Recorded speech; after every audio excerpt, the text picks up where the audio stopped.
about to have a visitor. Oh, interesting time. And most unusual, I'd say.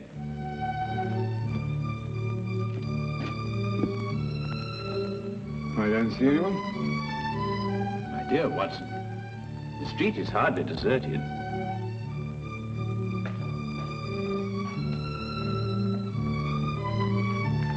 No, I don't mean that. I see one or two people, of course, but nobody appears to be interested in this flat. Watson, for the past 5 minutes, that young man has been summoning up courage to call on us. He's vacillated between doubt and decision, fear and fortitude. Ah, at last fear is conquered. Fortitude is the victor. Well, I suppose you've deduced the whole thing. Who he is, what he wants, where he comes from. As a matter of fact, I haven't the slightest idea. But with so unusual a client, I fully expect a most unusual case. If he comes here. Wait. Ah, the first step.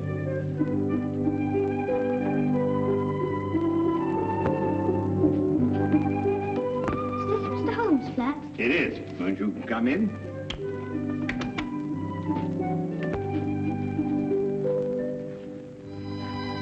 Hello. Are you Mr. Sherlock Holmes? Yes, and that is Dr. Watson. How'd you do? Anything the matter? No. It's just that... Yes? Well, I thought you'd be much stronger looking.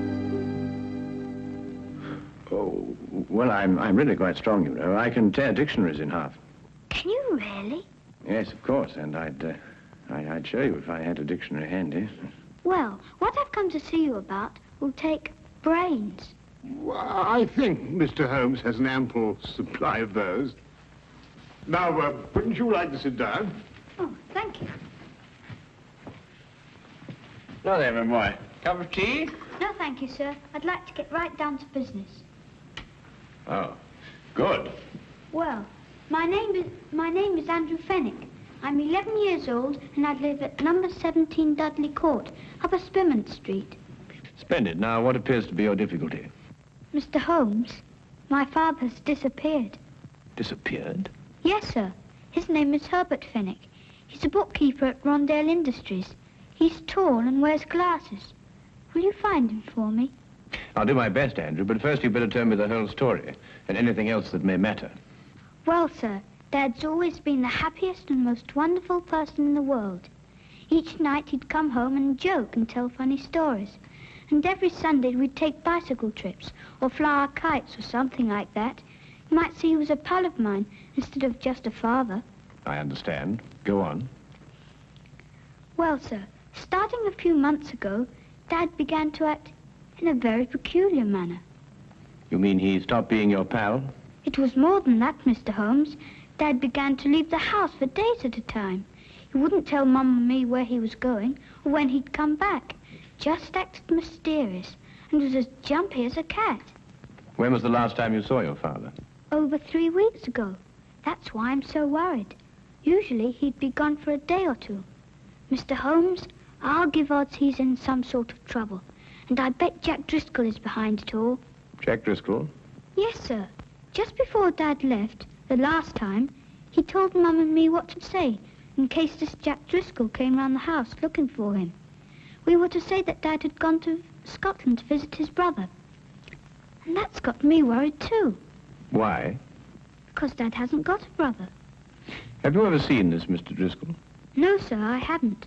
I don't know a thing about him, but I don't like him. Why hasn't your mother been to the police about this? I suppose that's because Dad told her not to do a thing about it. That no matter what seemed to happen, she was just to wait and have faith. But it's over 3 weeks ago. I just couldn't wait any longer. Then your mother doesn't know you're here? Oh, no. If I told her, she'd try to tartan me off for sure. Besides, she's been quite ill, and I wouldn't want to upset her. Your mother hasn't been well? No, sir. The doctor said she had pleurisy or something like that. She's been very sick. I really wouldn't want them to know I've come here. Your visit will be held in the strictest confidence. Thank you, sir. And you will take the case? I'll look into it immediately.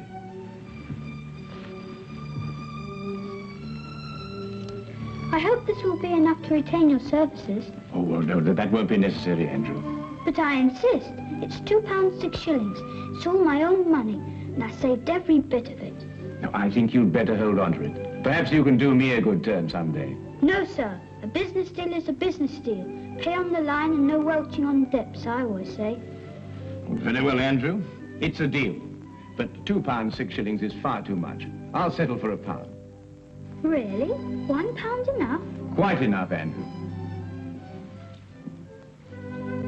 Thank you. Thank you, sir. I'll let you know as soon as I hear anything, Andrew. Goodbye, my boy. Bye, sir. Well, Watson, we'll find that boy's father if you have to search every gambling den in England. Gambling den? Yes, didn't you notice his clothing?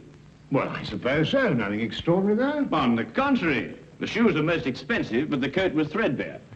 The trousers came from the best haberdashery, and the cap was ancient, attesting to the father's streaks of good luck and bad luck. Yes, but that's not sufficient evidence to label Fenwick a gambler. Quite right, but there were other indications. Young Andrew's speech, if you may recall, was sprinkled with the peculiar jargon of the gambler. Such terms as touted off, I'll give you odds, and welching on a debt. The boy obviously learned from his father. I see. Further, I'd say the man's mysterious trips were to various sporting events held outside of London. Horse races, dog races, and so on. Yes, Holmes, but why should an apparently contented man like Fenwick suddenly turn to gambling? Well, my guess is that the mother's serious illness created a heavy drain on Mr. Fenwick's slender financial resources. He probably hoped for the gambler's classic killing. Well, Holmes, you've certainly answered everything. I'm afraid not, Watson. 2 questions yet remain unanswered. Where is Mr. Herbert Fenwick, and who is the shadowy Mr. Jack Driscoll? Where to, Holmes? To Inspector Lestrade's office. In this particular case, he may be just the chap to help us. Now, that's what a gambler would call a long shot.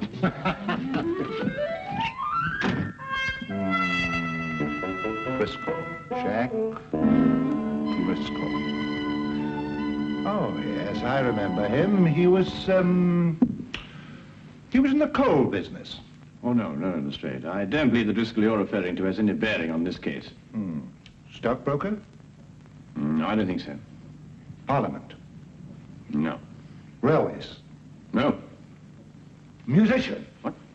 If you'll excuse me, sir. What is it? What is it, Wilkins?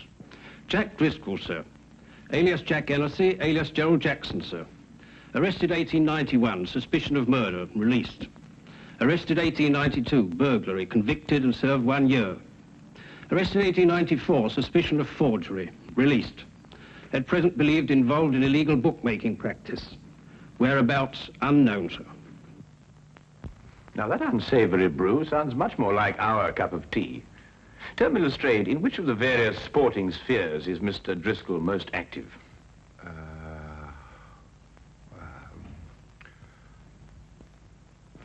Rumour has it that Mr. Driscoll is concentrating his efforts on prize fight matches, sir. Well, thank you very much for your assistance, Inspector. And you too, Wilkins. Good afternoon, gentlemen. Well, if I know you, Holmes, I suppose now we'll be attending a prize fight. Quite right, Watson. This very evening, hulking Harry Thornton meets Powerhouse Percy O'Noonan at Londonderry Gardens. Powerhouse happens to be a personal friend of mine. You know a fighter personally? My dear fellow, I once blackened his eye for him.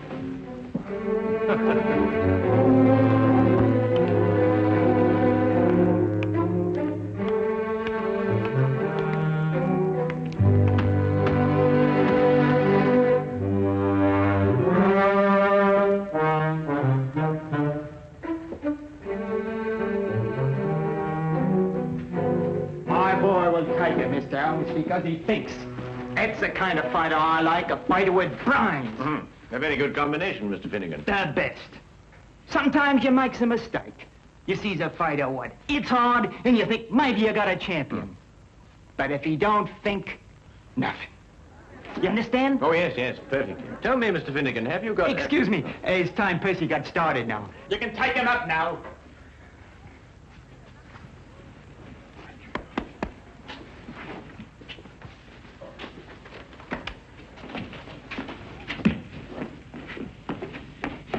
Brains? Oh, no, Watson, just a comparative judgment, you know. Well, I'll have to say goodbye to you now, Mr. Holmes, but thanks for dropping in. Not at all. Your boy was highly recommended to me. Who told you about him? Herbert Fennick? Who? Herbert Fennick. Herbert Fennick? You know him? Of course. I was just saying that. Excuse me, Mr. Holmes, I've got to be going now.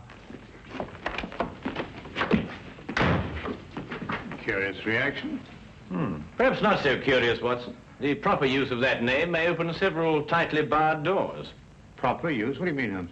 Well, if I'm correct, you'll soon see for yourself. Just let's continue to drop the name. Watch your chin.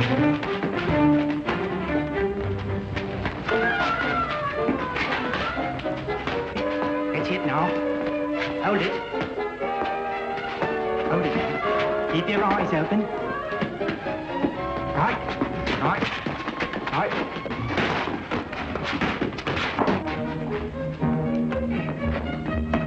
Watch it now, Percy. Watch it. That's it. That's it. Hold it now. Hold it.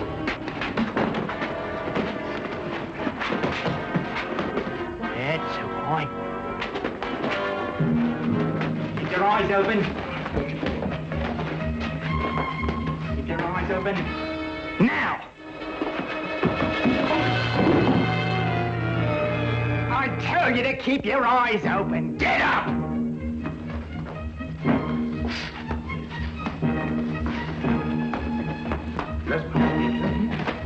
Good old Herbert Fennick. I must remember to get his advice on next week's card.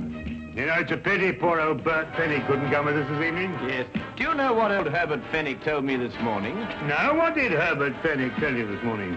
Did you hear that? You know, Watson, it's not every day you can meet a man who'll give you insight. Sounds like just what Driscoll's been looking for. I told you that every minute. You remember I said... What are you waiting for? That we met a chap like... Don't like taking them either. They might get roughed a bit later, then somebody says they saw him leave with us. Do you think the street would be any better? You know him? Mr. Holmes, the big one is. He knew Percy. Didn't catch the other bloke's name, but he looks like a fighter I used to know. Got the sack for using unfair tactics. I figured he was a bad one. Got a nasty look about him. Well, if he tries anything, don't expect any Marquis of Queensberry out of him. Use some of your own tactics. Righto. Get to it now before the Upton leaves. Let him know we mean business right from the outset. Stand by, Watson. I think we shall have company in a moment.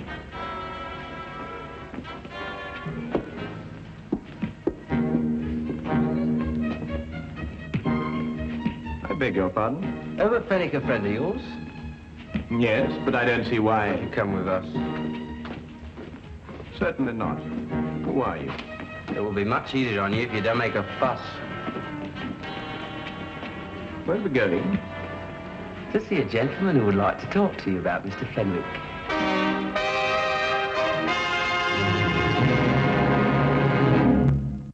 All I want to know from you is where you saw Fenwick last. Well, I believe it was at Murgatroyd's saloon. No lie. Here, I say, look. Fenwick wouldn't go to Murgatroyd's. Maybe the Green Man or the Houndstooth or the Brass Goblet, but never Murgatroyd's. There isn't too much money. Well, Mr. Driscoll, you've been to a lot of places today. Perhaps it was one of the others. How do you know my name? Well, You were pointed out to us. It seems you're quite a well-known figure in certain circles. Yeah, well, Mr. Driscoll, if we should see Mr. Fenwick again, is there any message you'd like us to give him? he knows what I want, that Wilshire. Oh, he's in debt to you, is he? Over £1,000. I'm not willing any longer to collect. If I get my hands on Fenwick, that'll be the last of him. And that goes for you, too, if I ever find out you helped him in any way. Now, get out of here.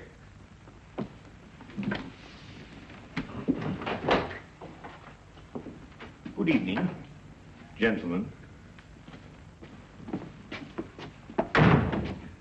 People just don't have any manners anymore. And this is not the time to instruct them. Come, Watson. Well, I only hope we're going to a place where they appreciate proper behavior and the finer things of life.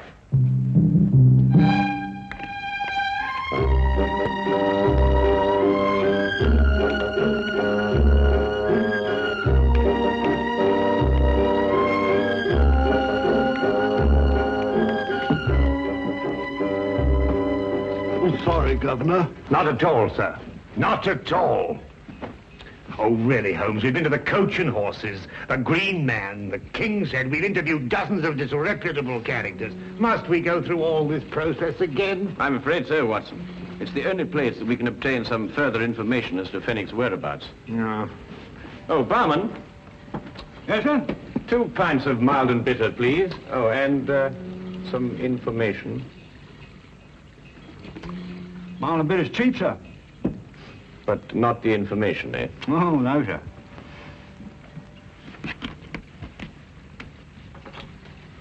Herbert Fenwick. Oh, the poor chap. What do you mean? It was along here not a few weeks ago. We were talking confidential like. Told me he booked a passage to America. Too bad he won't be able to use it now. Oh? Why not? Let me say you haven't heard. No. Fenwick's dead. Suicide a few hours ago. But how? Where? He rented a room not far from here. And he went down to the Thames and threw himself in. Left a note saying he was in trouble, couldn't go on. Let's see. Have they found his body? Oh, no, not yet. Only his hat floating in the water. Poor chap, wasn't a bad sort of a chap, you know, but gambler. Had a run of bad luck. Come, Watson, we must hurry, or Fenwick's luck may turn from bad to worse. Bad to worse, he's dead.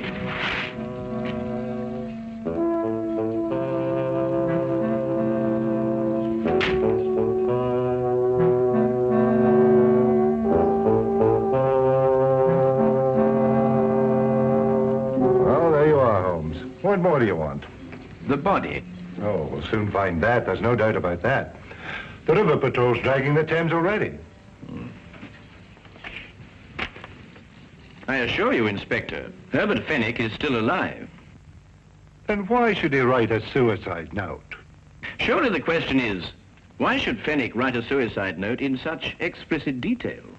Listen, this is a terrible thing to do, but I have made up my mind. It is the only way to end my difficulties. Today at 6 p.m., I'm going to the Thames. I will jump from the Hertford Bridge. Forgive me, but have faith. Signed, Herbert L. Fenwick. No, Holmes, I can't follow that line of reasoning. Then perhaps this may convince you. Take a look at that hatband with Fenwick's name on it. You'll notice that it's absolutely brand new, whereas the hat, of course, is unmistakably old. You mean that, Holmes, that Fenwick here had his name put into his band in the last 2 or 3 days? Exactly. Merely a ruse to make people believe that he committed suicide. Yes, but why should a man say he's dead if he isn't? Well, to avoid his muscular creditors, for one thing. If they believed the reports of his death, they'd have no choice but to write him off as a total loss. Yes, but if he's still alive, somebody's bound to see him sooner or later. Not if he's made plans to go to America. All right, then. I'll have an alarm sent out to all the ships in port. I'm afraid, Lestrade, that'll be too late. Now, what do you mean? Because he has no money. He needs it badly, and he needs it quickly. And there's only one way in which he can cover both his needs. What way is that, Holmes? Robbery. What, do you think he'd take the chance? Of course he would. Fenwick's desperate. And in any case, there's very little chance when one considers that no one would suspect a dead man of committing the crime. Now, Holmes, what am I supposed to do? Warn everybody in London that a robbery's going to take place? Oh, I wouldn't go as far as that, Lestrade. I judge that Fenwick will strike at one of 3 places. The Wagon and Horses, the Green Man, or the King's Head. I say, Holmes, how can you narrow it down to that? Because Fenwick can feel certain that everyone in those places has heard the news of his death. Therefore, no suspicion could be directed at him. I don't know why I let you talk me into these things. Then you'll assign men to cover the Wagon and Horses and the Green Man? Yes, yes. Good, but there isn't much time. You'll have to get on with it immediately. All right. You know, sometimes you're worse than the commissioner.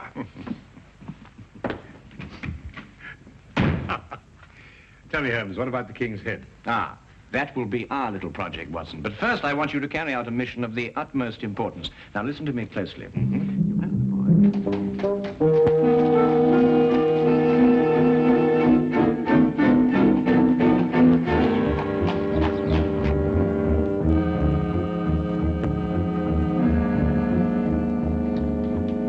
Yes, I've seen him come and go. big and small, happy and sad. And I attends to my business and keeps my hands clean. Ah, well, that's a splendid philosophy.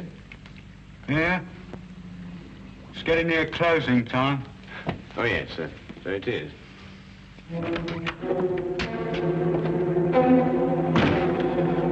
Put your hands up. I'll take that if you don't mind.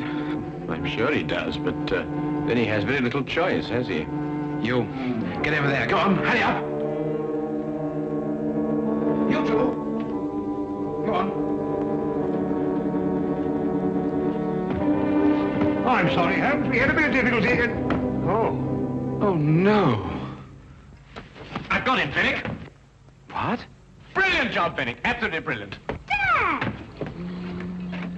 What's the game? Let me go. Go on, sit down, you villain. Here, give me the gun. Come. Now, not a word out of you. But Not a word.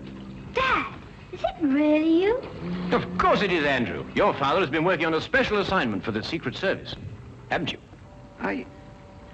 Oh, Andy, my Andy. Now, you don't need to say anything, Mr. Fenwick. Your behavior is the model of a hero. Holmes. Take this man away. No, you listen to me. We'll have plenty of time for listening to you later. Well, who is he? What's he done? Who is he? Why, he's a spy working for a foreign government. Spy? Yeah. Foreign government? And these, Lestrade, are the secret documents he was stealing from our Navy. Hey, that's my account book. A likely story, indeed. Here, let me see them. No, Lestrade, you certainly can't see them. They're even too secret for you. In a half-minute, Governor, there's been a mistake here somewhere. I'm just, Wilkins, do as Lestrade orders. Take this man away. Yes, Miss Holmes. I'll be standing up behind the bar all day. All right, you know, wait a minute, let me say something. This is a crime. You see, Andrew, your father has been working on a most dangerous case.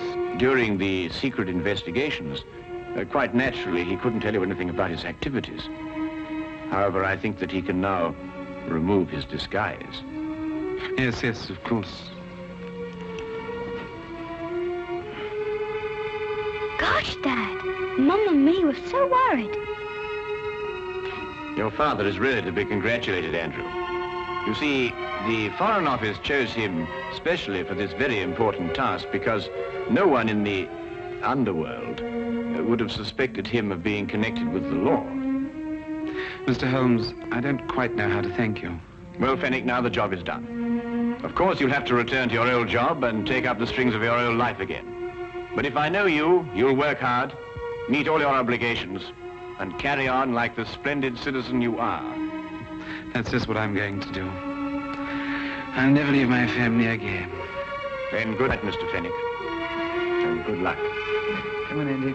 Let's go home. Oh, Andrew, I've just remembered something. Here's your pound bag. Golly. Come on, sir. Stray, I just had a sudden thought. I think perhaps you'd better release that bartender. He must be getting rather upset by now. Holmes, either you've gone insane or I have. No more insane than usual. After all, everyone is entitled to make a mistake. Scotland Yard does sometimes, you know. I'm at least entitled to one. Good night, Inspector.